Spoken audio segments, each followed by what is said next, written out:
Welcome to Perfect-ish, where it's not about having perfect time management, but about perfecting your relationship with time. I'm your host, Callie Brigham, and every week we'll talk all things time and how to maximize it without burnout or guilt. Whether we're chatting with an expert or I'm sharing my 20 years of time management experience, you'll learn simple strategies to make every moment count. Here, it's all about getting close to perfect-ish. So let's synchronize our watches and dive in. Every morning, I pray on my walk, and I pray that God would put me in the right room with the right people. And I do believe it. I really do. But sometimes he answers in even more powerful ways than I can imagine. Let me set the stage. A few months ago, I drove 7 hours to Nashville to a room full of strangers because something in my spirit said, go. I had heard of Rory Vaden. I'd listened to him on podcasts. I'd started following him, but I didn't know that much about his wife, AJ, the co-founder of their company, the CEO of Brand Builders Group. Now, I got there a little early to get the lay of the land like I like to, and then she walked in. Head to toe in winter white, stunning red hair, a fabulous handbag, of course, and a commanding presence. But let me tell you, that was just, well, how should I put it? The cover of the book. And when I heard her start to speak, this is what I heard. Intuition, clarity, wisdom, conviction, and not the kind that's flashy, the kind that is earned. And I could tell that she had built something substantial and something that was not just about generating revenue, but in me generated respect. And what struck me, and if you all would indulge me in just a little bit of a more lengthy intro than normal, but I feel like she qualifies for it. It's that this woman was not just a CEO or about to be a best-selling author or the co-founder of a massively impactful and successful company. It was that I imagined in my mind that after she left that day and she went home, that she was going home to be a wife and a mom of 2 little boys, and that she was a woman of faith and a fierce protector of her time and her purpose. And I saw in her that day, this was a lot for one day, but I saw that she is proof that you can build influence, you can build income without compromise. So God answered my prayer that day. It was pretty obvious that I was in the right room. And today, after putting her on the spot with a pretty bold and risky ask to join us, she is here in the room. She's here in the room with you and with me. And I have known her as the woman behind the movement of mission-driven messengers. And I'm delighted to say that she's also the woman behind her brand new book, Wealthy and Well-Known. And I'm claiming her today as a friend. AJ Vaden, welcome to Perfect-ish. Oh my goodness, that almost made me cry. That's so kind and so generous. And I'm honored to be here. And yes, it was a bold ask. And, and I told you this, I was like, if you don't ask, the answer is always no. And sometimes the Lord just rewards the faith in asking. And I was happy to accept, happy to be here today. Yeah, it was actually the second time I went to Nashville. So obviously I was an AJ fan from day one. I don't know if it was the winter white or it was, or that you're also very witty. And I liked that too. I was like, oh, she comes out with that little phrase, that little statement. But when I went back a second time, 6 months later, I thought, you know what? If there's anyone in a year and a half that I would want on this podcast, it's a woman like AJ. So I just stood up in front of, 65 people and put you on the spot and said, I'm here today. No, made it pretty hard. Yeah. I think the whole crowd kind of went crazy and you had no choice. Oh, well, oh my gosh. I'm going to go back and listen to this introduction when I'm having a bad day. I'll tell you that. Yeah, it's true. And you didn't know, AJ, that you were making that kind of impact on someone. And I think that is what is at the essence of what you do, is that you're just living it. It's not manufactured. It's not for acclaim, but it's because in those moments. And I'm Hmm. just going to also be bold here today. We are here because we do want to talk about your book that is about to come out. And we want everyone listening, you're going to get the audiobook. We want you, I mean, I'm just going to say it like it is. But AJ, they don't know you like I know you. And one of the very first things that I learned from you and Rory, and it's even on a sign in your headquarters in Nashville in the bathroom, is that we are best positioned to serve who we once were. So is that true for you? Who was that? Who was that girl, that dreamer, who was that you, the AJ now is serving? Oh man, that's such a great question. And you know, as you mentioned, we have our new book coming out, Wealthy and Well Known.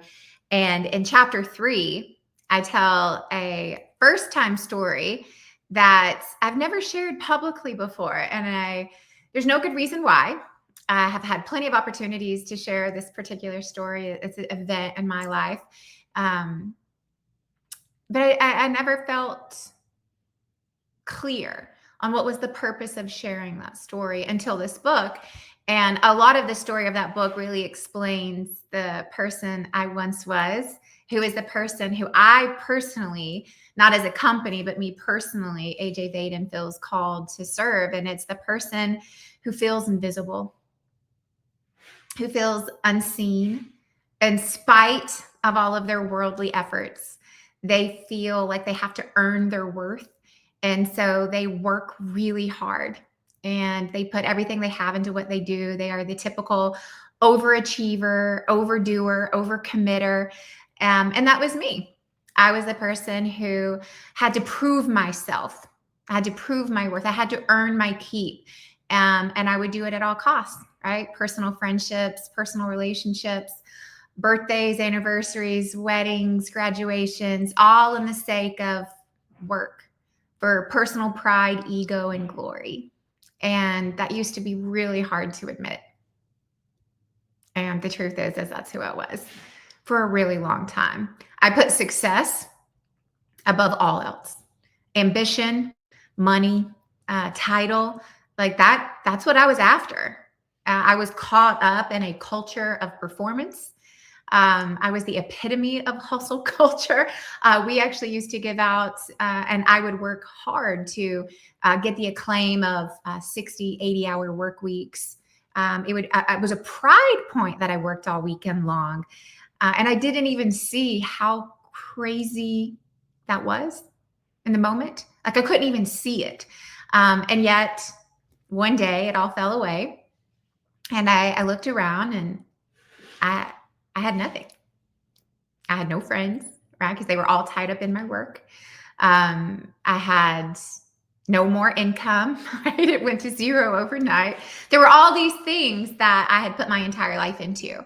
And when they all went away, I was really left at ground zero of going, what was that all for? Like these trophies, is this going to bring me some level of comfort in this? Like, what was that for? And when it took a long time for me to reflect back on how did I get there? Why did I do that? Like, who did I become? A lot of it, I really understood, went really all the way back to my childhood, which is the story in chapter 3 of our book. I spent a large part of my childhood feeling invisible, unimportant, and unseen. No, not by anyone's intentional doing at all. And so what I realized is through the years is that's the problem I solved. That's the group of people, but really at the root of it, it's because of comparison. And people often don't understand that the reason they don't feel like they're fitting in or they feel like they have to do this is because they're comparing themselves. And it took a lot of soul searching and self discovery to admit that even to myself before I felt comfortable admitting it even to my husband. I was like, man, I really suffered from comparison. It was all about, who could win, who could get the most, who could be the best. And that was really in an effort to prove myself. And so I'm on a lifelong journey to help that person, specifically a woman, because that's who I most commonly relate to, of going like, that's not it. That's not it.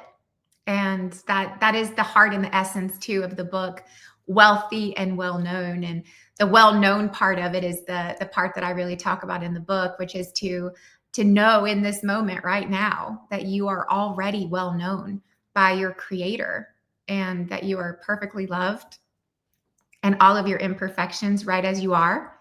And that we forget that to be really well known is to be loved and known and respected by the people closest to you, not by a whole bunch of strangers on the internet. But to be really well known is to tell the truth about what you've been through and who you are, and to be authentic. That's what that means. Is to be authentic just means to be honest, not in the abrupt, sarcastic way, but in the deeply vulnerable of I'm a mess. like I love. I was actually listening to this morning. It's like when Paul shares in several different places, but in this particular chapter of Romans, of like, I am best in my weakness, right? And it's like, that's where people actually get to know us. And so helping people step into, it's like, we all have vulnerabilities. We all have weaknesses. We all have imperfections. And I can't recall one time in my life, someone walking up to me going, wow, I loved hearing about all your success stories. Yeah, you're amazing. Can you tell me more about all the good stuff done in your life? Like, that has never happened, not once ever. But every single time that I dare to share something of difficulty and weakness, somebody always says, thank you. I just really needed to hear that today. So that's my person. That was a long answer, but that's my person. Well, I'm your person. I'm your person, I know for sure. And I know that I'm confident that there's someone listening that you're their person too. And I'll never forget, AJ, there was a day we were having a stellar year. And I don't know if you do any of the Enneagram stuff. And I'm like, Enneagram 3 here, feeling it a lot.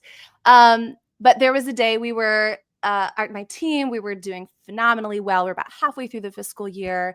And I didn't even really know why the momentum was so strong. So because of that, I was afraid that I was going to mess it up and I was going to lose the momentum. So I'm talking to a business coach and sitting on my front porch. I'll never forget where I was sitting, and the wind chimes are chiming in. And I said, okay, how do I keep it going? I got it started. How do I keep it going? And I wanted this business strategic answer. And in his wisdom, he said, Callie, I just want you to know that God loves you. I said, okay, God loves you too. Like, okay, yeah, I know. And then he said it again. And I said, yeah, thanks, Bill. God loves you, Bill. God loves me. And then he said it a third time. And he said, will you just let him love you? I burst into tears. I've never forgotten that, because I thought, well, I need to make him proud, and I need to prove it, and I need to do more than somebody else, and I need to. And all he was saying is, would you just be his? That's Mm-hmm. all the identity you need. And I've never forgotten that moment. And when you said well known, who do I want to be well known by? And who knows me better than anybody? And who knows you better than anybody? That chapter, and we want everyone to listen. So we're not going to go into it too much, but I want you to know a couple of things, AJ. I sent the audiobook that we're going to gift everyone the opportunity to get the audiobook for free. Is that right? Yes. We want you to listen to it. So, yes.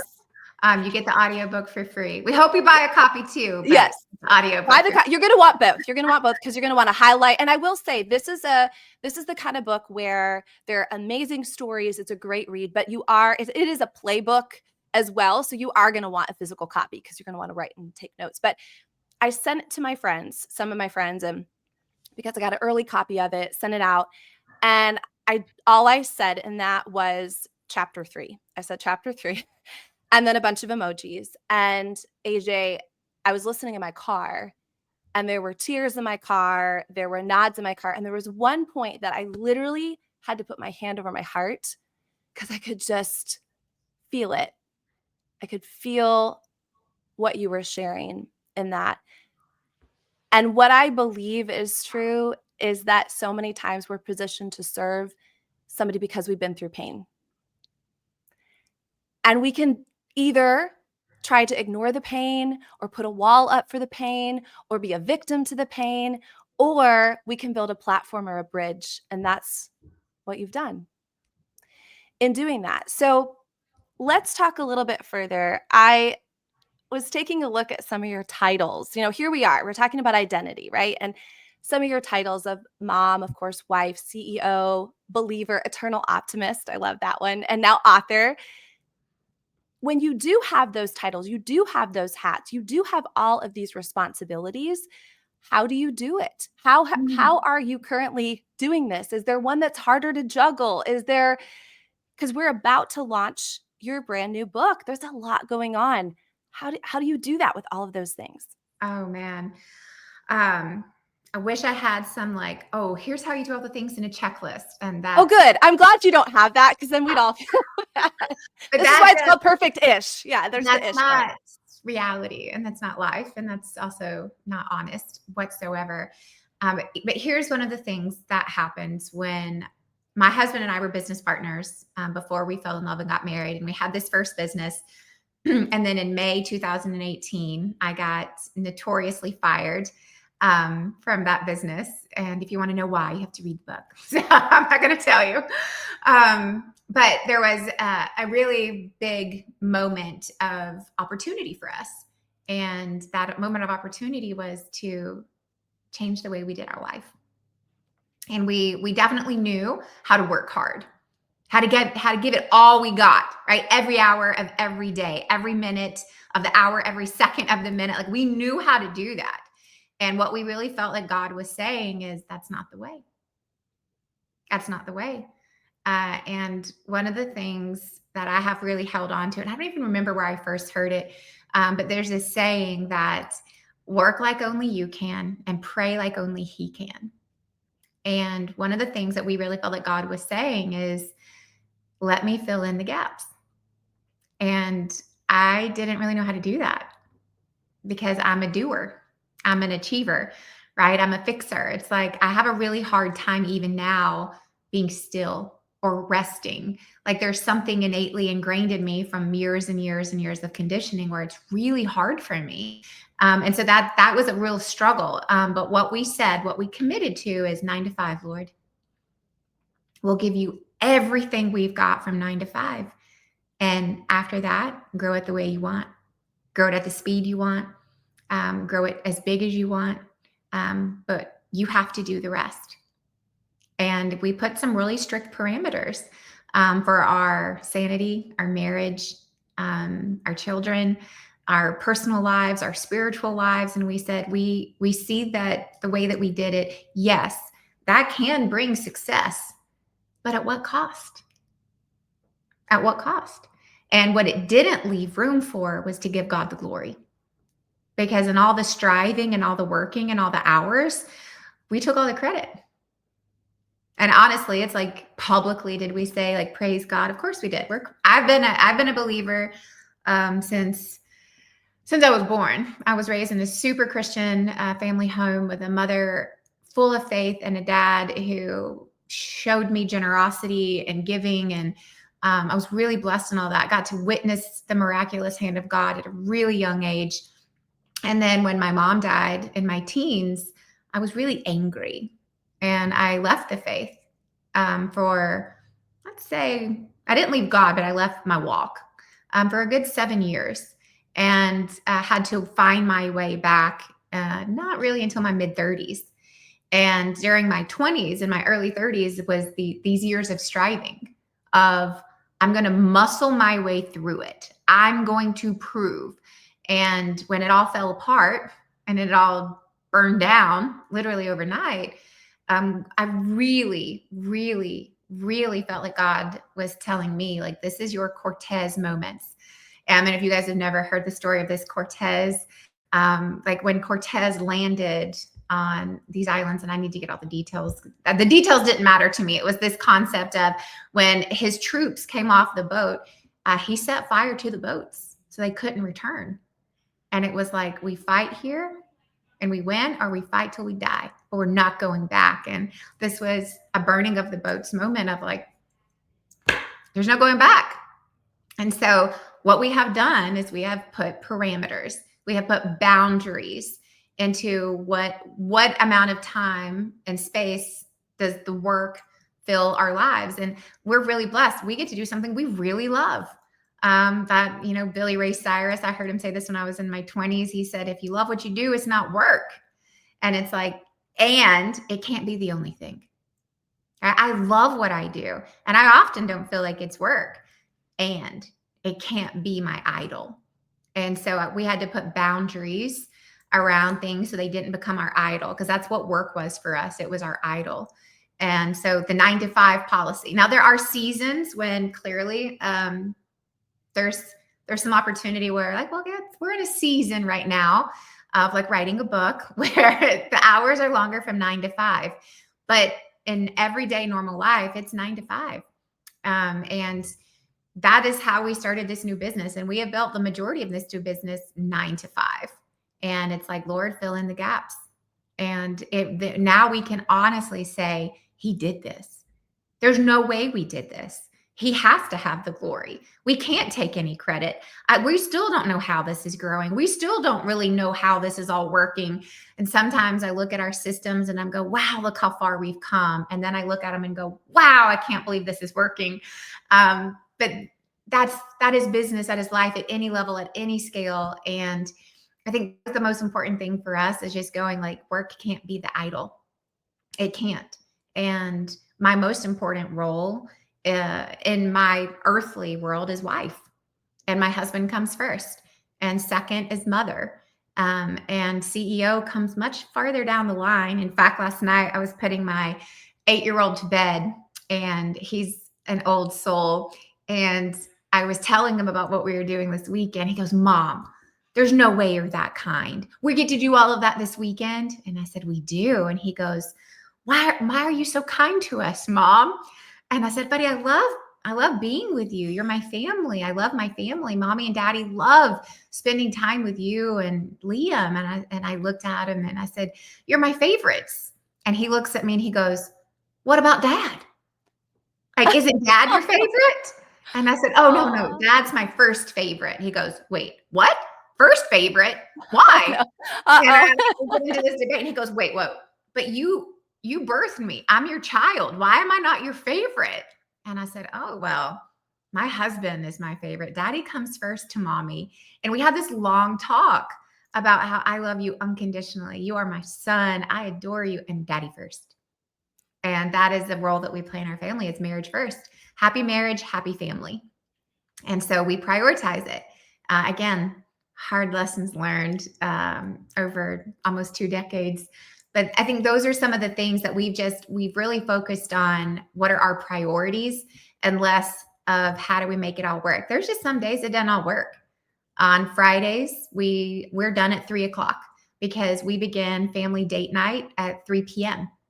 And there's a whole bunch of stuff that just doesn't get done. It just doesn't. And I can go through a long list of things that I want to get to that just really aren't as important as tucking my kids in bed at night.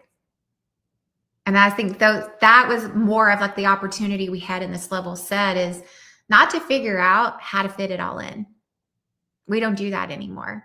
It's absolutely deciding what are the non-negotiables, what are the things that must happen. And as long as those happen, then we're good.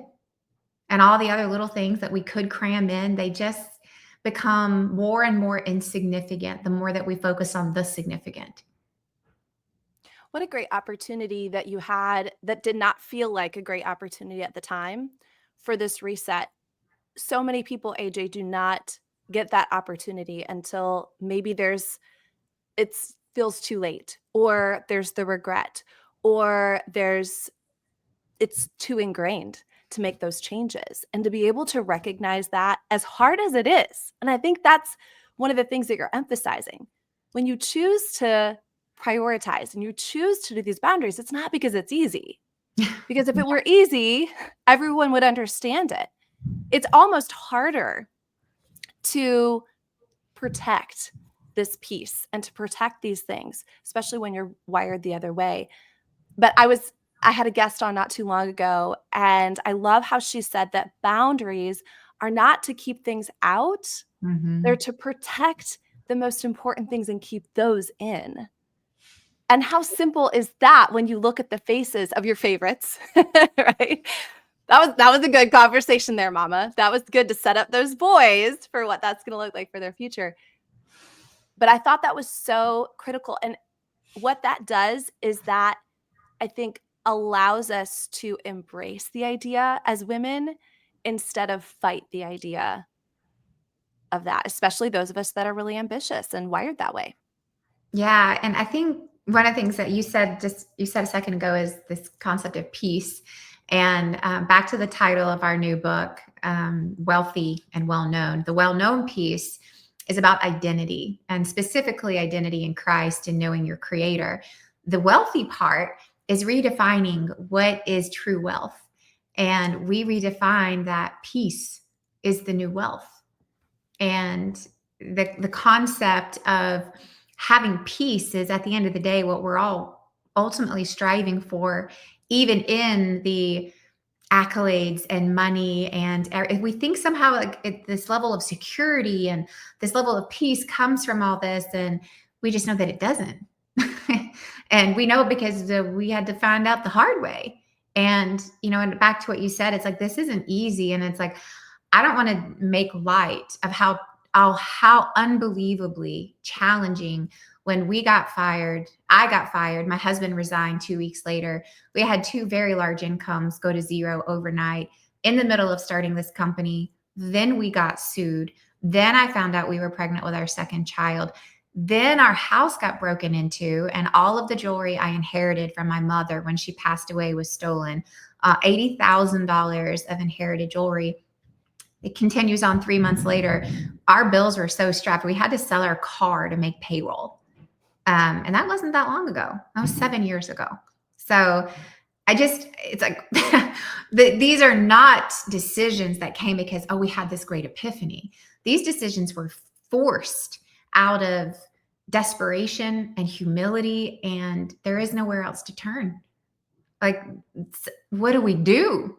And I think that is at the heart of what a lot of this book is coming from. It's like, yes, I wish we had some peaceful reckoning and acknowledgement of there's a better way. I wish I would have read a book or went to a conference and said, babe, I have figured it out. It didn't happen that way for us. It happened when everything got stripped bare, and then there was no other way, and we had to figure out a new way. I was reading this morning in my quiet time about the idea of, and again, this is hard for someone like me, hard for someone like you, that independence is not what God wants. So much so that we are called to be slaves to Christ. And in that, being a slave to him, being owned by him, really what he turns us to be is his child. And so I was kind of working through that this morning because I do feel like I value this strength and independence and whatnot, but that's not what we're called to be as believers. We're called to be slaves and servants to him, but in his absolute divine and unique way. He doesn't cause us to live like that. He causes us to live like sons and daughters. But man, that process of breaking that independence is so challenging. AJ, I do want to talk really quickly, and I had this on my heart to ask you about the title of the book, because if you're a brand builder's girl like I am, or a brand builder's guy, then it passes the title test. You'll read about that in the book too. It passes the title test. It's clear. It fills in the blank.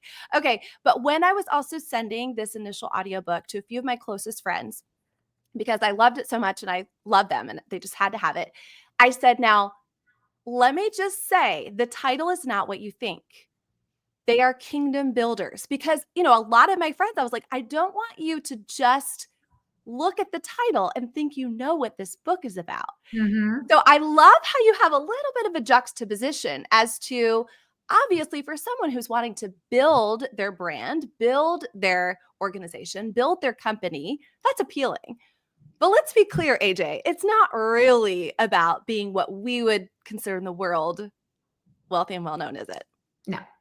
And, I think one of the things that we know is that there's the hook and there's the book, right? And we talk a lot about the importance of titles, and it's giving people what they want, but then providing what they really need, right? And often we think we want one thing, but we really need something else. And that is the hook, what you really want, what you think you really want. And the book is what you really need. And a lot of people identify with this concept of, I want to be well known. However, what they really need to know is that you already are, and loved and cherished and adored as you are. And even if you're looking all around you going, but I'm not, I feel lonely. I'm not married. I'm not succeeding at work. I don't have any friends. Like, I am lonely. I think there's a lot of people who resonate with that. And what you need to remember is that that may all be true in the worldly concept, but you are not alone, and you are known, right? It's like God knew you and he created you in your mother's womb, and he knitted you together, and he knew the plans for you before you took your first step, and he knows what you're going to say before you say it. Like, he knows these things. It's Psalm 139. Like, he knows what's in your heart. He made you. And we forget that. We forget. We think that it all happens of our own volition, or we are what happens to us, or we are what others say about us. And that too is not true. No, we are what he says about us. And that whole concept of being well known is like, we know that there is an entire world searching for identity and purpose and cause of, like, what am I doing here? Like, why am I here? And who am I? I think that question, who am I and who do I want to be, is a common thread through the people that we feel really called to reach in this world. And we are kingdom builders. We tell people all the time that even though Brand Builders Group is not a faith-based business, it's run by two very faith-based entrepreneurs. And what we want to do is we want to be open and welcoming to the intelligent skeptic, the person who is searching, who wants to believe, but it's hard to believe when there's a lot of hurt, and a lot of hurt by the church and by church people. It's like, there's a lot of hurt to overcome. And what we're going, it's like, well, that's not how you overcome it. You don't overcome it with people. You overcome it with his Holy Spirit and his eternal grace and forgiveness. And there's a lot of that that's kind of built into the well-known piece of, there is a deep longing for every human being to be known, to be loved. It's innately ingrained in us. From the moment we're born to the moment we die, we desire to be known and to be loved as we are. And so this is really reaching the appeal of the people who want to be well known, not for fame, not for glory, but that's the heart of the content of the book of, like, let me tell you what the world says, and then let me tell you how it really is. And the same thing with wealthy, right? I don't think anyone would say, no, I don't want to be wealthy, right? It's like, and that has varying standards, right? It's like wealthy to one is poor to another, right? And poor to one is rich to another. And I think those are all contextual environments based on the amazing privilege we have to live in the United States.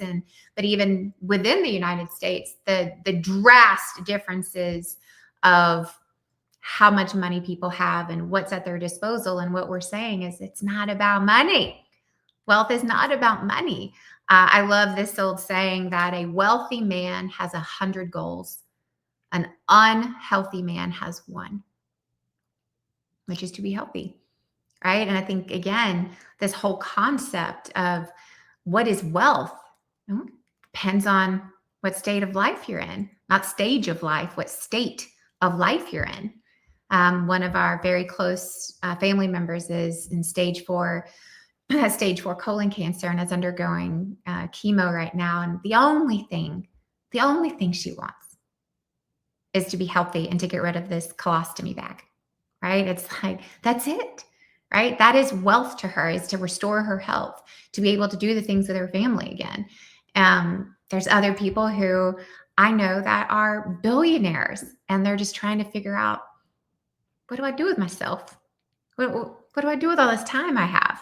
Right. And then I know people who have, jobs that they make $40,000 a year, and they're asking the same question. What do I do with myself? Right? It's like, it doesn't matter. The dollars in your account doesn't matter. And that's not where real peace and joy comes from. And you can have none and have it, and you can have everything and not have it, and vice versa. Right? It's not just one way. It's like, I know plenty of people who are plenty wealthy who are full of peace and joy, but it's not because of what's in their banking account. It's because of what's in their heart. And that's what we're talking about with the wealthy piece. Is real wealth is about serving other people. And that's how you find your purpose. You don't find your purpose by journaling in the wee hours of the morning. No offense to anyone who's a journaler, but that's not where you find your purpose. You find your purpose by getting out and serving other human beings, by helping, by being of use, by being of service. I read this last year in a book I was reading, that the official definition of retirement is to be taken out of service. And we as Americans strive for retirement, to be taken out of service. And I think the concept of that is all kind of tied up into this. It's all about me, my free time. What am I going to get to do and enjoy? And it's like, what if real enjoyment actually came from service? What if real purpose was found in the work you do, not for the striving and the ambition and the ego and the money, but for doing good for humanity, for helping people that you can help, right? And it's like, you can't help everyone. You're not meant to, but there are people you can help. And what if doing that until the day you die is actually how you found real purpose, thus real peace? And that is the components of the book of, when we say build your personal brand, right? It's to find your God-given purpose and to exploit it in the benefit of other people. And not only do you have that perspective because of the journey you've been on, the spiritual awareness that you have, the business acumen you have. I mean, all of those things combined. But this book not only emphasizes those things for us to think about, AJ, and for us to start to incorporate, but it really is a practical way to show you how to start to live out that service for other people. So I also want people to know that's why you're going to need your highlighter and your pen and the physical book, because it really is this blueprint of, okay, that sounds great. I do want what wealth could look like in that abundance of peace in my life and generosity and all those components. I also want to be fully known and to know other people. So in the world do I start serving? And when you and Rory work with personal brands through Brand Builders Group, that's what you do. And that's what the book does. But before we talk just a few more minutes about that, I know that some people are going to think about the word personal brand, though. They're going to say, I love the idea of service, but then I hear that this is to develop your personal brand.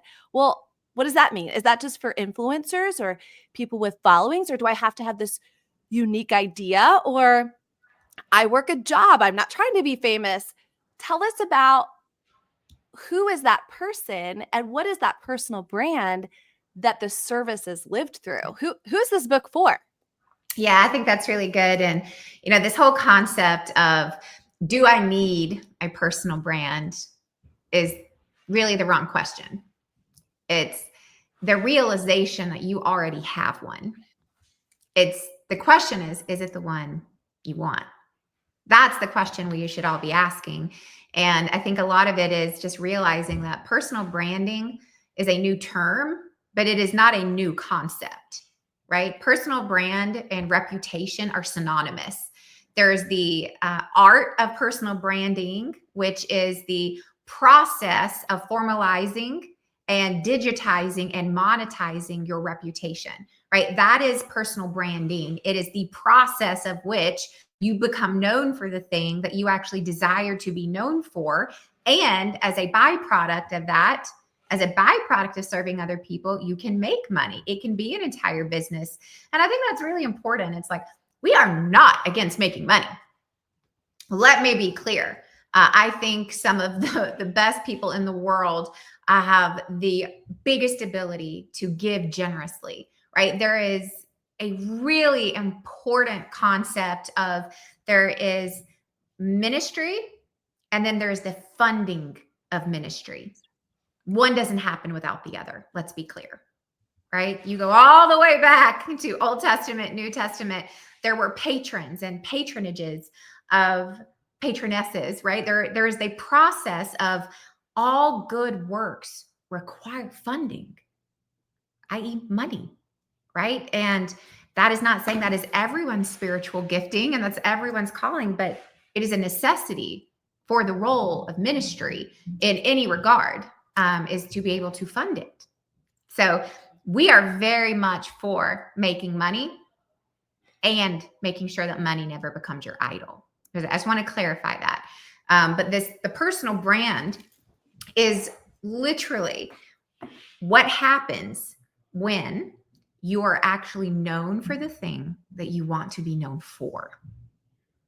That is a personal brand. And most of us spend more time planning our summer vacations, planning our weekly meal plan, grocery shopping, picking out school supplies, and doing daily to-dos than we do actually planning what our life is all about. Let's just be honest. If I were to go through anyone's calendar and if you were to go through your own in all transparency and go, how much time did you spend this year on planning your legacy and working on your purpose and your giftings and how to give back versus school, vacations, outfits, and food? We already know how the hours stack up. Building your personal brand, like anything that is good, takes time and effort and attention and intention and resources, right? And people go, oh, well, that's just about ego and vanity. And it's like, well, it can be like anything. Like anything, it can be. But in that regard, you're doing it wrong. If it's all about you, you're doing it wrong. It's not supposed to be that way. It doesn't have to be that way. I'm not saying people don't make it that way. That is right? That is in the hands of the person, right? If it is all about you, you're doing it wrong. The beauty of building a personal brand is that it is not focused on you. It is focused on the person you're meant to serve, which is the who, right? Who is the who that you know that you can have the greatest impact on in your life. And how do you know that? It's because of what you started with in the very beginning, Callie. You're best and most powerfully positioned to serve the person you once were. There is a reason that you are not sitting in the pit and the mire of the place that you once were. And it isn't so that you can move on and carry on down the road. You have been equipped to go back into the pit to help others get out. But many of us would rather just forget that ever happened. We don't want to go back. We don't want to talk about it. We don't remember those days. It's like, I have overcome. I have recovered. I am not that person anymore. And it's for a reason. So that you can go back and help the person that you once were have a path, have a hope, and have a future of something that is new and different. And that's what a personal brand allows you to do, is that when someone goes, my gosh, I have this person in my life and they're desperate for this thing that they need help with, I don't know who to go to. I don't know who to send them to. What if they never had to feel that way again? What if they never said those words again because of you? Because they go, oh my gosh, my friend, Callie, you have to meet her. I know she can help you. How do they know that? Because you have built a reputation that precedes you. You have built a personal brand that allows people to know who you serve and how you serve them, so that you're never the world's best kept secret. And when that person is in need, they know who to go to. It's you. That is what a personal brand is about at the most organic, intrinsic nature. Now, do we as human beings have the natural ability to twist it and turn it into making it all about us? Absolutely. And that too, like anything else, is a discipline. It is a calling to go, wait, why am I doing this? And who is it for? Why am I doing this? And who is it for? In fact, we say this all the time. We love Simon Sinek. I am a huge fan. His content I consume probably more than anyone else in terms of thought leadership. And his whole concept of, for business brands, start with why. I 100% agree and believe is true. For personal brands, that's just not it. Business brands, start with why. Yes. Find that common, unifying message where groups of people can come together and move forward in the same direction. But for personal brands, it's not start with why. It's start with who. Who are you meant to serve? And if you get that right, everything else starts to work through this filter of, it's not about me. This isn't about my fame. It's not about my income. It's not about my ego. It's not about my social media posts. It's not about how many likes, followers, our engagement. It's not about the content getting glorified. It's not about how many subscribers I have or how many downloads I got or how many books I sold. Now, those are all metrics that are important to watch at certain stages. But that is not about the heart of it. It's about, who do I serve? How can I help them? Who do I serve? How can I help them? And if you stay true to that, then that other stuff is always subservient to the impact, not the income, right? And it's this ingrained thing that we have to believe in. It's like, everyone on this earth has a purpose, and that purpose is simple: to help someone else. That is it. And it's your job to figure out who that someone else is, and then go do the thing that's in best service to them. It really is. The secret to all of this is service. Mm-hmm. That's the secret. It's not a secret anymore. Yeah. That's it. So secret. It's not so secret. And when I look around Brand Builders Group and the people that have been drawn to it, you all call them mission-driven messengers. Who are they that they serve? There are people that have children with special needs and they serve them. There are women that have gone through divorces and they serve women that are newly divorced. There are CEOs who are working with new CEOs that are trying to find their footing. There are people that have gone through health issues and now they're going through it is so clearly distinctive that this person is meant to reach exactly that kind of person. There's no ego. There's nobody that's better at reaching other people. It is so beautiful to look around a room and say, all of the things that humans go through, there's someone here that is representing that person. And I think what you've done, because so many of us do want purpose in life, what you've done in this is you've really brought it home to just say, you don't have to look outside of yourself. You don't have to create. And a brand is not a great website, and a brand is not wonderful colors and a logo. A brand, you just look inside for that. And there she is. There she is right there. 100%. 100%. And I think one of the things I think is, because you touched on this, is the whole idea of branding cannot be confused with personal brands, right? Because there is branding, which is colors and fonts and typography and iconography and websites and all the pretty things, right? And that's what people mentally go to. But there is a difference of branding and a personal brand. And I think those two things often somehow get jumbled all together. And then we go, oh, well, personal branding is about your website. It's about your color palette and the pretty fonts and, all of the covers on all of your social media posts. No. That is not it. It's the difference between marketing and selling, right? They're complementary, not the same thing.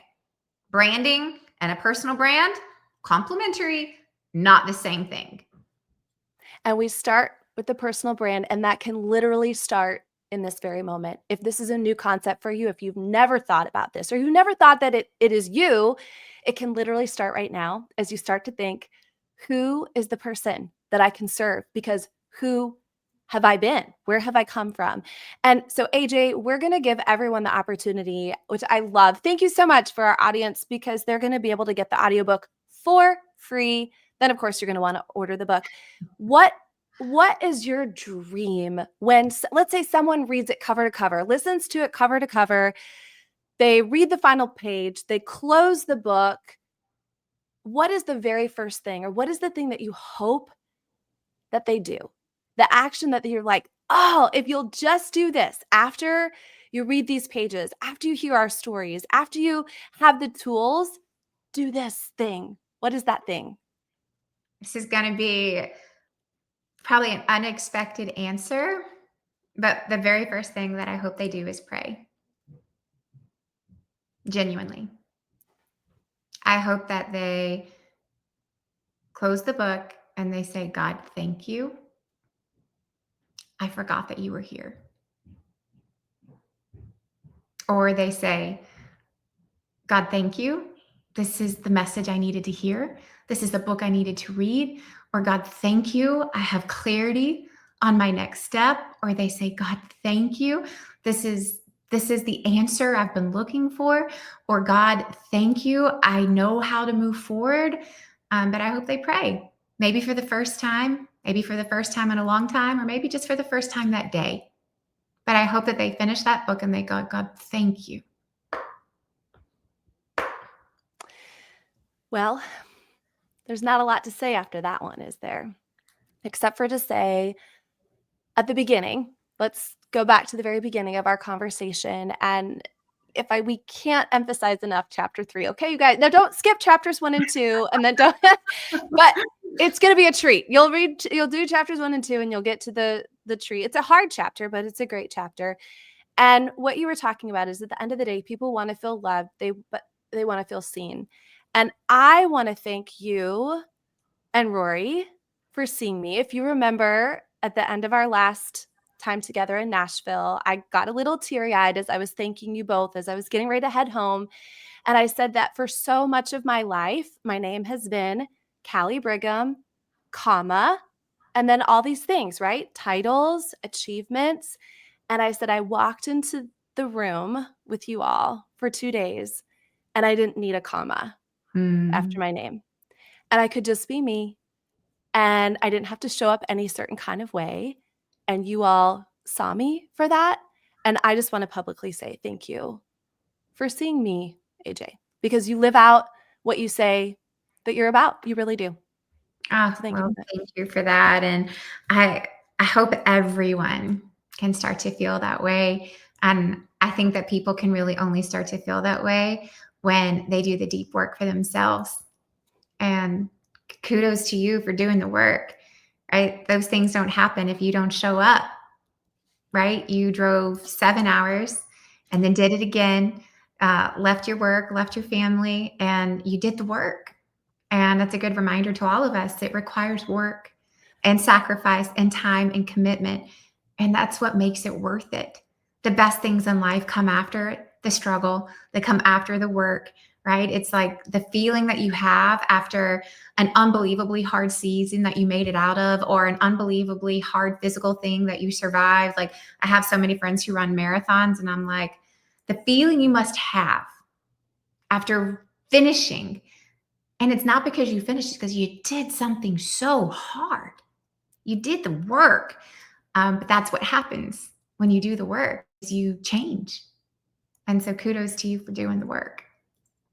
Well, and to do the work, you take your first step.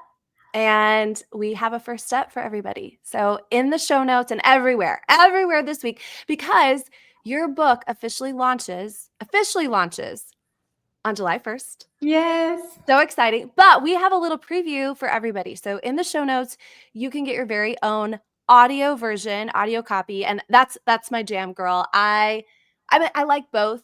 I like both. In my walks and during my prayer time and workouts and put my makeup on, I love to listen. So it's going to be a great listen, an easy listen. In the show notes, you can get your free copy of the audiobook, and then it will direct you to be able to get your very own pre-order copy of the physical book. And we love our good physical books. So that's where they can grab that, AJ. But where else can they find you if they want more AJ? How do we get more AJ? Where are you? I would say there's 2 places. If you want to just get to know me, I would say Instagram is where you're going to get all the things. It's at AJ_Vaden. But if you want to learn from me, then I would check out our podcast, the Influential Personal Brand Podcast. Those are the two places. Okay. We'll have all that linked here in the show notes. But most importantly, get your hands on that book. All the chapters are great. Chapter 3 is my favorite. And because you gave me the gift of chapter 3, which I love, I have a gift for you, AJ. It's a pretend gift. Okay. So don't get too excited. But it is the gift of the idea of a bonus hour. It doesn't have to come out of any of your other 24.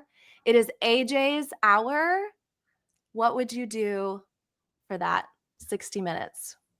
Okay, well, I got the blessing of getting this question before Callie hit record, so I had time to think about it. Listen, I've put you on the spot way too many times. I didn't want to do that. I was grateful for that because I got to get an honest and true answer. And there are two things that I relish in my life that I would do with a bonus hour.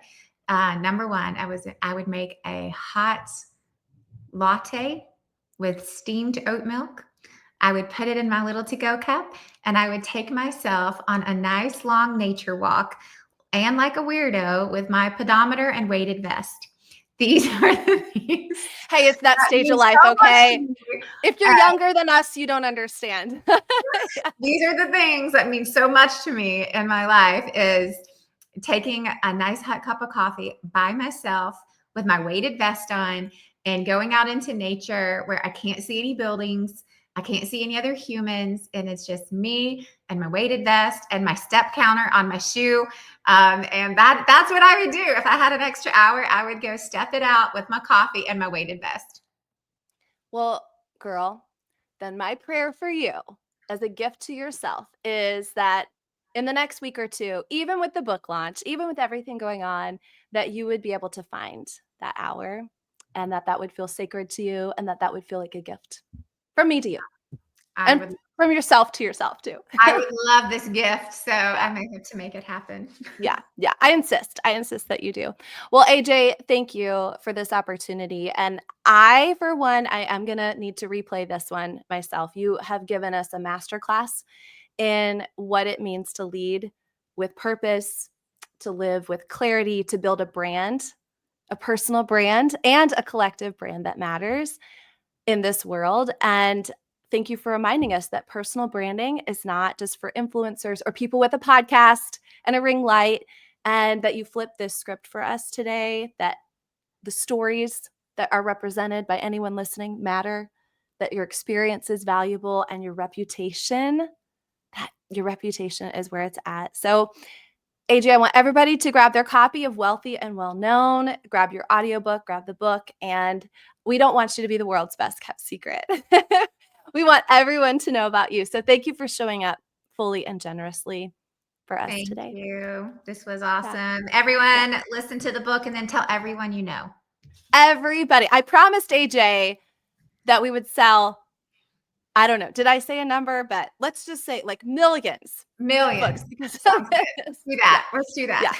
Yeah. But thank you again. You've been a treasure and a gift. And we're so glad that your voice is even has even more impact out there in this world because of this book. So thank you for taking the time and the energy to do that and to share with us today. Oh, it was wonderful. Thank you so much. Thanks, everyone. God bless.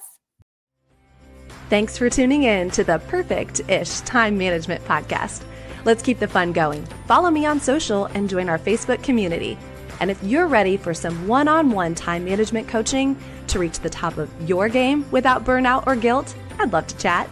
Book a free interest call using the link in the show notes or send me a DM. And if you enjoyed today's episode, please leave a 5-star review and share it with a friend who's ready to master their time too.